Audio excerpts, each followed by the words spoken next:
first half watu wakiwa kwenye mlinganyo sawa.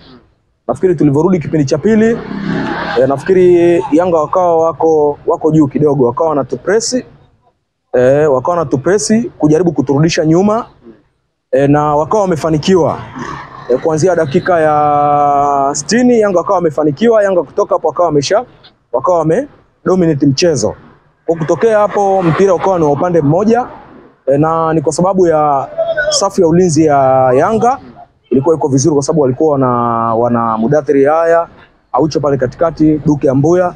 Ukitazama wote ni wachezaji ambao kwa kiwango kikubwa, na maana wanajua kukaba kwa kiwango kikubwa. Na Simba kelele zilikuwa nyingi sana, watu mkitaka ubingwa lazima mkabe Mpanzu. Leo kwa performance alionyesha Mpanzu, kwa upande wako umeridhishwa nayo? Mpanzu kwanza sio mchezaji mbaya, ni mchezaji mzuri, lakini kwa approach ambayo aliingia nao leo mwalimu, kwamba kuhakikisha kwamba Mpanzu anamweka katikati, ndio ambao ilirudisha ule ubora wake. Kwa sababu lakini Mpanzu kama angekaa kwenye nafasi yake ya wings pembeni, kama ingekuwa anavyotokea kama kawaida, nafikiri ingetupa zaidi. Na ndio maana hata mwanzo dakika za mwisho baada ya kumchomoa Mpanzu na kumpeleka pembeni, alianza kuleta impact kidogo pale mbele. Mara 5 mfululizo unapoteza dhidi ya Yanga. Kila kusema kwa viongozi wadau wa soka wengine ambao wanakusikiliza hivi sasa. Kwa mara ya 5 mfululizo tunapoteza dhidi ya Yanga, si kwa bahati mbaya. Wenzetu Yanga wamejenga timu yao kwa muda mrefu. Sisi Simba hapa katikati takriban kama misimu 3 hivi tulishindwa na sisi kuitengeneza timu yetu. Kwa hiyo baada ya msimu wa 4 ambao ndio huu, tukawa tumerudi kwa ajili ya kuitengeneza timu. Kwa hiyo Yanga wamekaa muda mrefu, kwa kipindi cha miaka hiyo 3 wanatengeneza timu.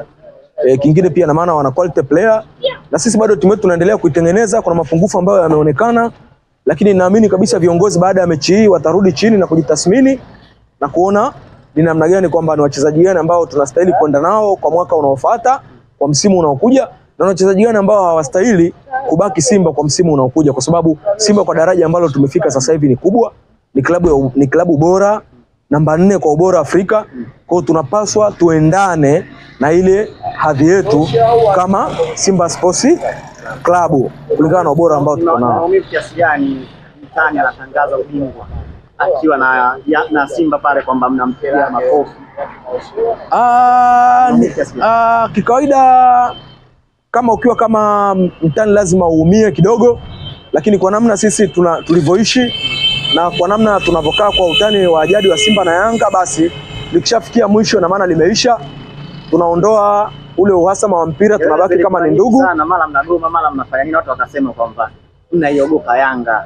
Kwa matokeo haya unaona kwamba Simba walishachungulia tarehe 8 na tarehe 15 walivyoandika barua yake kwamba hawatocheza tarehe nyingine zaidi ya tarehe 15, kwamba Simba kule walikuwa wanaiogopa Yanga. Hapana, tuwezi kuiogopa Yanga kwa sababu mara 5 mfululizo tuwezi kuiogopa Yanga kwa sababu hii ni dabi.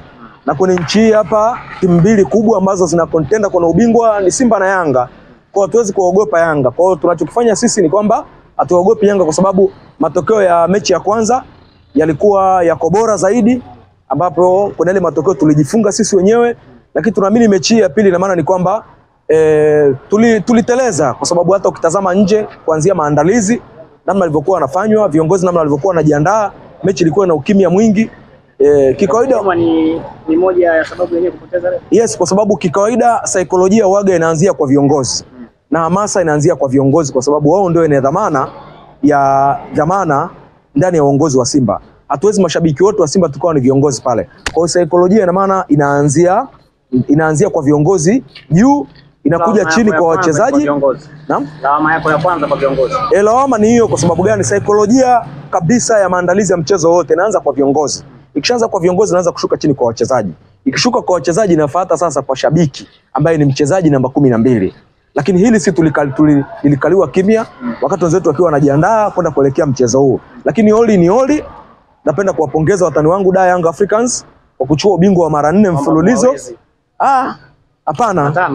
Ni kwamba wametufunga mara 5 mfululizo ni kawaida, kwa sababu kuna kipindi na sisi chini ya uongozi wa Hassan Dalali Yanga walikaa miaka 10 bila kuifunga Simba. Kwa hiyo ni jambo la kawaida kwenye mpira. Kwa hiyo na sisi kama watani zetu wameweza kutuwini mechi 5 mfululizo, tutarudi, tutajipanga na tutarudi kuwa bora zaidi kwenye mechi ambazo zinazokuja. Kwa hiyo tutatazama ile mapungufu yetu na sisi tutarudi kuwa bora zaidi. Unadhani Fadlu Davis ana haja ya kufanya usajili kwenye dirisha kubwa la usajili, au wachezaji hao wanatosha kwa sababu bado wako na muunganiko? Kwa namna nilivyotazama daraja la Simba, unajua usajili ni kamari. Usajili ni kamari, unaweza ukapata ukafanikiwa na unaweza ukakosa. Kwa hiyo nilichokiona katika sajili hizi, kuna mapungufu kidogo yameonekana. Kuna baadhi ya wachezaji ambao viongozi wao watakaa na watafanya tathmini, na pia kingine kwa sababu tumemwona Fadlu Davis uwezo wake wa kimbinu na tumemwona kwa uwezo wake wa kimbinu, basi tunaomba viongozi wamsikilize, watazame yale matakwa yake ambayo yanataka. Kama kuna mchezaji anaona kabisa kwamba hapaswi kwenda naye kwa msimu unaokuja, basi viongozi wamtimizie matakwa yake ili aweze kutengeneza timu ambayo yeye anaitaka kulingana na mfumo wake. Nafikiri tunaweza tukawa na timu tishio zaidi kwa msimu unaokuja kama endapo watakubali kusikiliza matakwa ya Fadlu Davis kwa vile namna anavyotaka. MVP wa ligi kuu ukiwa kama jaji, mfano huku na Hawa, huku na Pacome, utaenda na nani? Kwa kutazama kwa MVP wa ligi kuu mpaka tunafika kabla ya mechi hii hapa, Ahoua alikuwa na nafasi ya kuwa MVP. Lakini tumefika kwa performance ya leo, namuona hata Ahoua kabisa ni kama mtu anacheza mechi ambayo kama vile alikuwa haihitaji, ni mechi ambayo kama vile alikuwa haitamani. Basi ukitazama ukiona kwa Pacome zuazua, basi kwa sababu wenzetu wameweza kuchukua hilo, basi ana deserve kuwa MVP kwa sababu mechi ya leo ameonyesha, kwa sababu ilikuwa ni mechi ya kuamua ubingwa. Amejaribu kuonesha dhidi ya mwenzake, japokuwa kuna namba anapitwa kidogo na Ahoua, lakini kwa mtazamo wangu naona kabisa kwamba ana deserve kuwa MVP kwa sababu mechi ya mwisho ya Yanga na Simba ndio mechi ambayo imeamua ubingwa. Kwa Pacome kwa mtazamo wangu mimi ana deserve kuwa MVP. Mimi naomba unitajie nani leo kikosi chako bora cha mwaka huu 2024-2025. Kikosi changu bora kwa msimu huu namba 1 Pimpini Kamara, kulingana na performance yake ambayo ameifanya, japokuwa kuna makosa machache hapa na pale, na ule ni goalkeeper kumbuka. Kuna upande pale wa pembeni namba 2, na maana nitampa Kapombe kulingana na uzoefu wake kwenye ligi na ukubwa wake. Namba 3 Boka, sawa. 4 na 5 namba 3 nitampa Boka. Yes, Boka atapumzika pale pembeni. 4 na 5 Dickson Jobu pamoja na Baka. Dickson Jobu pamoja na Baka. Hamza hapana. Pale namba 6 pale namba 6 kwa msimu huu nitampa Donald nitampa Ngoma. Yes, kwa performance aliyoonyesha, assist na anavyoonania kwa namba 6. Namba 7 kwa namna zilivyo, kwa namba 7 nitampa kwa namba 7 nitampa Salim Fei Toto kwa mfumo wangu mimi namba 7. Namba 8 nitampa Pacome. Namba 8 Pacome.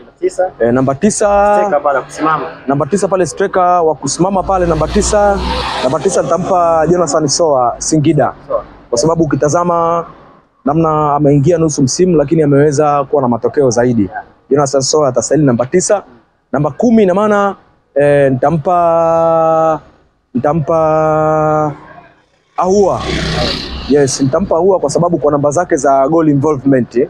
Kwa hiyo magoli aliyofunga na assist alizotoa namba 10 itakuwa ni ya kwake. Kwa namba 11 nitampa nitampa bwana mdogo wa Azam huyo Jibril Sila. Kwa hiyo kwenye kikosi chako bora Pacome hayupo ambaye amesema ni MVP. Nimempa nimempa namba 8 Pacome. Kwa hiyo kwenye kikosi chako bora wachezaji wa Simba ni wa 3 kama sikosei. Yes. Kamara, Shomari Kapombe na Ahoua.